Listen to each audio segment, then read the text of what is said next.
Well, I think it went pretty good.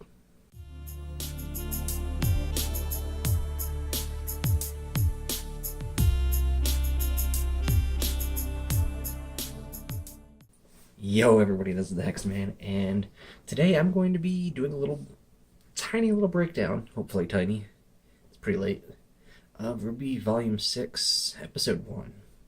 I did go see it in theaters. I just got back, in full RWBY regalia, or I would say Roman regalia. Best character, don't fight me. Yeah, it was fun. A lot of RWBY fans there. Went with a couple of friends. That's besides the point. You're here for Volume 6 info. That's what I would assume you're here for. Speaking of info, this is going to be very spoiler heavy. If you want to wait a couple of days for the first membership, or even longer for the free membership, because it won't be on YouTube, then stay clear. Just stay clear. Because I will be spoiling nearly everything that I remember. Abridged, of course. But with that, let's get into it. We start off on the train, on the roof, fighting Grimm. Like, literally, we get some establishing shots, and then train, and bang, bang, bang, fighting Grimm. That threw me through a loop a little bit. And I'll explain why here in a second. But,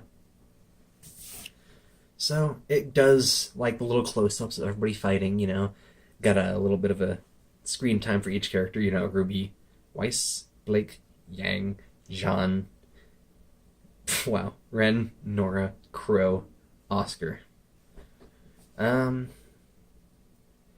The fighting here, I would say is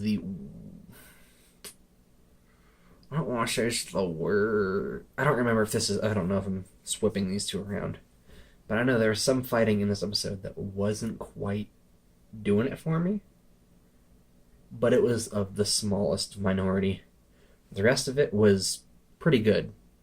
Not quite Monty, which, of course, is going to be nigh impossible. But definitely better, leagues better, I would even say, than Volume 4 and 5. With the exception of the Tyrion fight, which I know some people still have problems with, myself included. But I still think it was one of the best fights in the last two volumes. But any indication just by this episode, it's going to get better. It looks so much better already. And speaking of the choreography and just how everything is done in general, just the visuals themselves, they look a lot better. I would compare them to the Adam trailer, because I know it's a common thing in the RWBY community where it's like, oh, well, the quality of the trailer and the quality of the series are different. Like, you can tell they've spent a lot more time on the trailer, maybe not as much time as they should have in the actual series. But I would say that the animation is about on par as to what we got in the Adam trailer, which makes me super excited. But moving on. This is the part that threw me through a loop. We started off on the train, but now we're going to go back in time a little bit. To Qrow sending a letter. He's sending a letter to Ironwood, which is awesome. Been waiting to see old Iron Daddy again. We don't actually get to see him, obviously. But, yeah, Qrow sent him a letter saying, what happened in Haven, and that the media says that everything was stopped by, Symphonis, led by Gira, and a couple of huntsmen and students that happened to be there also assisted in the fight, which obviously is our gang. The one spin on the media, though, which I guess we kind of should have expected, let us take a moment to recognize dear Lionheart for his heroic sacrifice to protect the school. Unfortunately, the perpetrators got away. Which we know is total horseshit because Lionheart is Lionheart. He's a piece of crap and deserved the death he got. I just wish we could have saw it in greater detail. But no, he sends that to Ironwood. Also saying that he's sending this letter to let them know that they're going to Atlas, although they might arrive before the letter does, but on the off chance that the letter gets there first. That's what it's supposed to be there for. I'm going to assume that the letter is going to get there first because of another event that happens later on. So now, after Qrow sticks the letter in the box, we've got starting what we got from the sneak peek. RWBY comes in, bumps into Qrow. They have a little spiel of like, why are you running? And she's like, well, why are you standing still? Then she speed silences around and gets to the gang with the whole souvenir thing. And, the beach thing Ren was thinking about. And the two huntsmen that are supposed to protect them in the train all the way to Argus. They're going to be semi-relevant, so we'll just kind of keep that tucked in our pocket there. But good news for anyone who was wondering where Blake was. She's there. She's in the station. She's just not with the team right now. She's actually talking to Ilya. Ilya is staying behind and just going to be helping out Kali and Gira, it seems like, with more relations stuff in Haven. They got the ball rolling with saving Haven, but they just got to keep it rolling now. They hug. It's a really cute scene. And then Sun shows up. They talk, it's really, really good dialogue, I think. I'm not going to go too much into that. But here's the stuff that I think some people already know about, because I think some of this was leaked a bit. Yes, Blake does kiss Sun on the cheek before they go. Personally, I'm not a shipper, per se. I don't really ship people until, it's canon, kind of like, Arcos. But for all those Black Sun shippers, this is probably a very nice moment for you. And congratulations, it's one step closer to being canon. And Neptune was there. Finally got to see Neptune and Maya, which is nice, and he's actually hitting on Ilya. And apparently they're going to be going to Vacuo with the rest of Team Sun, which Sun kind of admitted he was like the worst team leader possible for constantly ditching his people, which I'm glad that finally got addressed. Moving on. This is where I'm not sure of. I kind of getting the placement of these things mixed up, but we do get that scene of Adam in the throne room somewhere in this episode. I'm not exactly sure which one or where at. I think it's earlier on. He goes back to the White Fang, and they don't nothing to do with him. We don't see the altercation on screen. What we get in the trailer is what we get here, essentially, with some other stuff added in. They're talking bad about him and how he ditched the other members and how he's not fit to lead. And one of them mentions Blake, and then that's where the killing starts. So in the trailer, like, it pans and you see all the dead bodies, and it slowly rises to Adam sitting on the throne. And he's like, he quotes one of the other White Fang members that he killed. He says, "That Belladonna girl." Gets up, slices the throne. Like, if my hand was the back of the chair, like, he slices it like that, and like that whole part just kind of falls off. And then he's like in the trailer where it's like, "Argh!"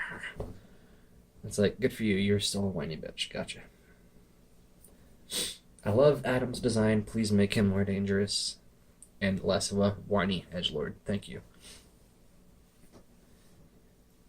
So let me go back to them actually on the train.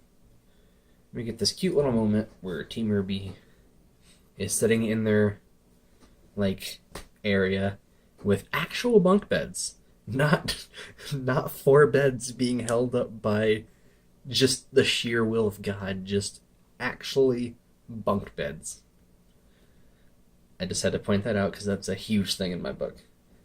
RWBY's playing games. Weiss, I believe, was reading.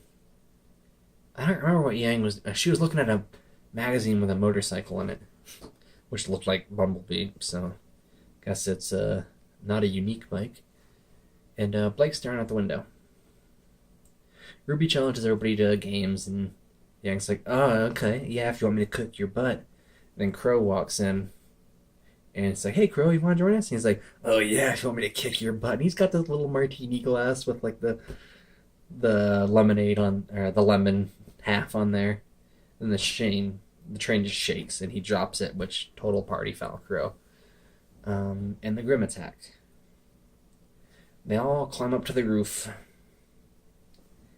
and we pan to Juniper, or Juniper, and Oscar. And Oz is like, "Do you want me to take control?" And Oscar's like, "No, I got this. I'm good." So eventually everybody gets up on the top of the train, and it kind of proceeds the way of the opening bit of the episode. So kind of coming full circle back up to where we were. We see the Manticore and the Sphinx Grimm in this episode. The Manticores were like tiny, and the Sphinx is like controlling them. I don't know how to feel about that. Makes me sad that the Manticore was just like some throwaway Grimm, because they were one-shotting some of these things. Yeah, and the Sphinx was much larger. Overall, though, both of them really cool designs. And they're fighting. And I think the choreography here is pretty damn good. It feels a little slow, but they're slowly getting up there to that quality that I've been looking for again. So, Tweedledee and Tweedledum are there, the 2 huntsmen, and they're about to, they're kind of head-to-head with the Sphinx, and one of them gets sideswiped by one of the Manticores and assumedly dies, which then, we got the brilliant idea of RWBY. What's the plan, RWBY? Don't let anyone else die. I'm going to assume she said anyone else because that first huntsman, Tweedledee, is probably dead. So Tweedledum kind of hauls it back the other way as everybody's starting to square up to all these Grimm. He activates a defense system on the train with a scroll, which I thought was a pretty cool idea.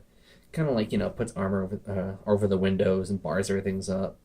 And little turrets pop up from the train and start, shooting Grimm.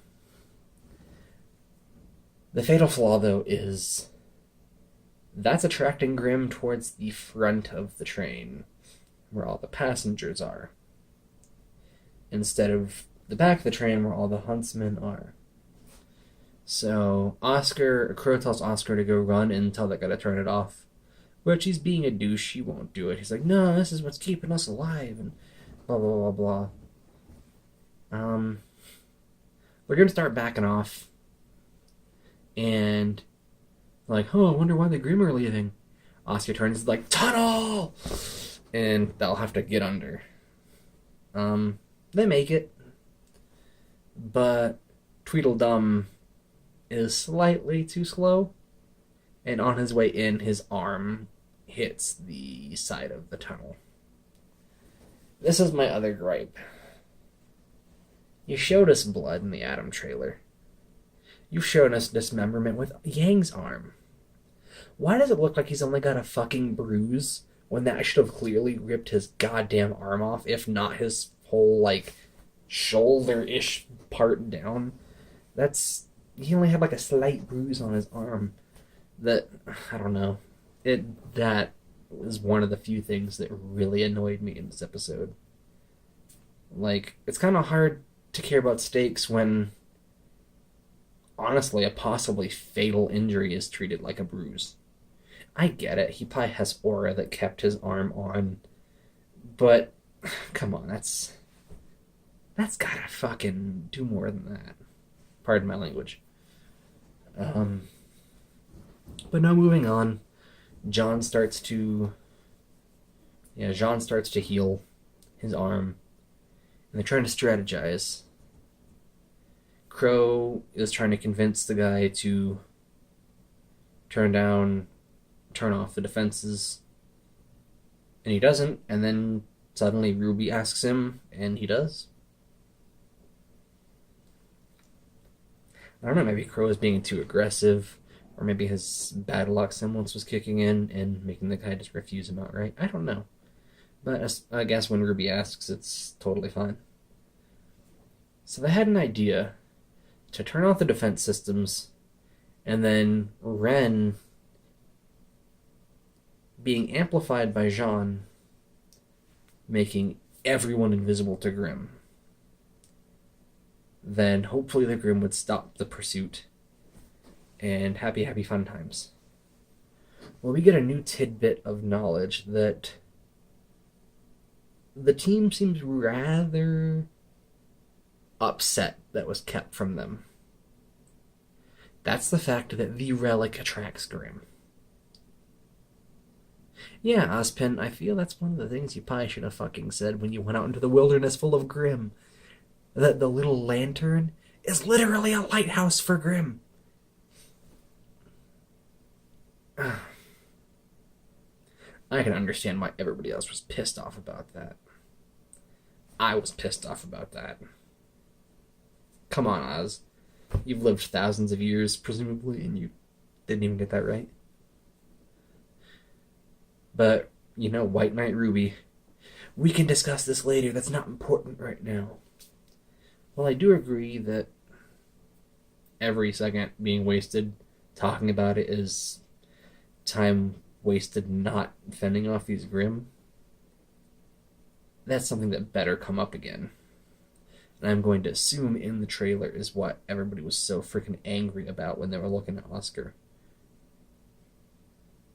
So, their plan won't work. Even if they hide everybody, mask all the emotions, turn off the turrets, they're still going to be attracted to the lantern. So, they have an idea. Splitting the party.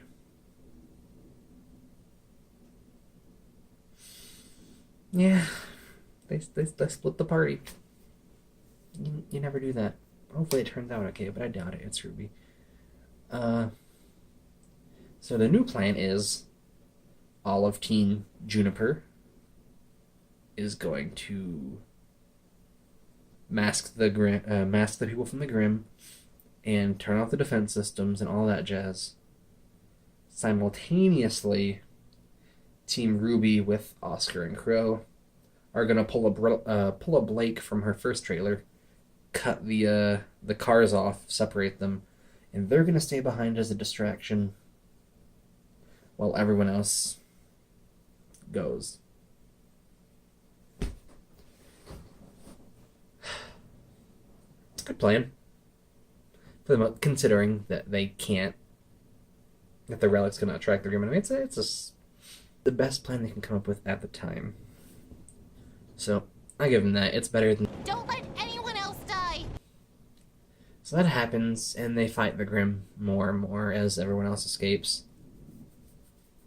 And they almost do it scot-free until a stray like fireball from one of the Manticores hits the tracks and derails the train. Which is how they crashed. We all knew that Grimm was going to have something to do with them crashing. Although, it wasn't as bad as it could have been. Just because of Weiss, you can see before the train derailed completely, Weiss did her gravity glyph, and it really nullified the damage of the crash. Like the train just kind of roughly hops off the track and kind of snakes on and stops. It's not like a full blown like bam kind of thing. So that's good. They get out. Wait. Yeah. End of the episode. They get out. Is everybody okay? Everybody's is everybody good? Like, I'm good. And then the lady with the goggles, the shifty goggles, comes out and she's like, I'm still alive. And everybody's like, what the who is this lady? And the episode ends there. I will say we saw the lady a few times on the train, and she was looking all shifty. So you can kind of tell that's where it was going, where she was going to be with them. Even if you hadn't seen the trailer, you could tell somehow she was going to be with them. But that's where the episode ends.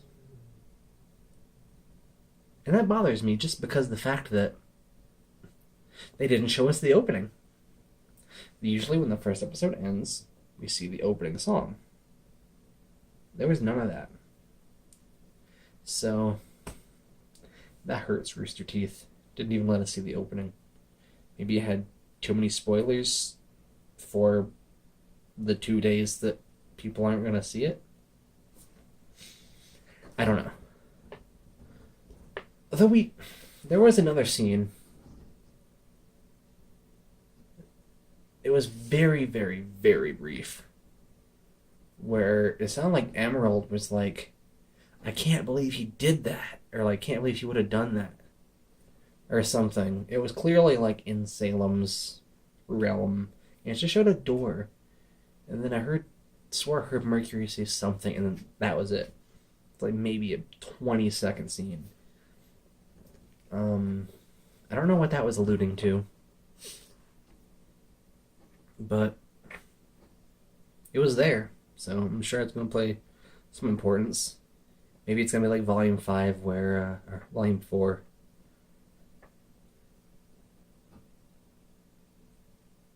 No, it was Volume 5. Where like in the first episode we had like the villains. Maybe it's going to do that in like an episode 2 where we kind of see from our villain's perspective.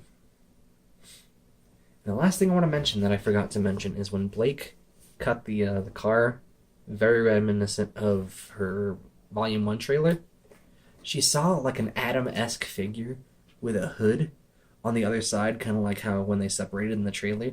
Then she blinked and it was gone. I don't know what that was. Maybe she's just going crazy. I don't know. Jesus, stomach, calm down.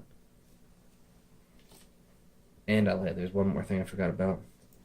When they're in the bunk beds, Yang's going to grab her bag and a tie-up, and Blake like rushes like, ooh, let me help you, let me. And Yang's like, dude, like, calm down. I got this. Like, it's not the worst. We're not completely cool yet. I am happy we're back together, but we're not going back to normal just yet. And I liked that. It's like, I can get it. Don't worry. You don't gotta do this for me. Like, it's like, oh, do what? What? It's like, girl, calm down. But yeah, that's about it for me. I'm sure there's some things I'm either remembering wrong or that I'm just not remembering outright. I know Ilya got a new outfit. I'm not sure if I mentioned that. Yeah. I'd say, all in all, pretty good start to Volume 6. I said that about Volume 5. For like the first 2 or 3 episodes. I'm hoping that doesn't turn out to be the same case. But it is really, really turning out good. So, I'm cautiously optimistic. But that's it. It is not super late. It's like 10:20. But it's getting late. I got work in the morning. So we're going to end the video here. Sorry if it was a bit long. I kind of ramble. I'm not used to doing like a review type thing like this in like the entirety of an episode. This is the TheHexedMan, and I am out.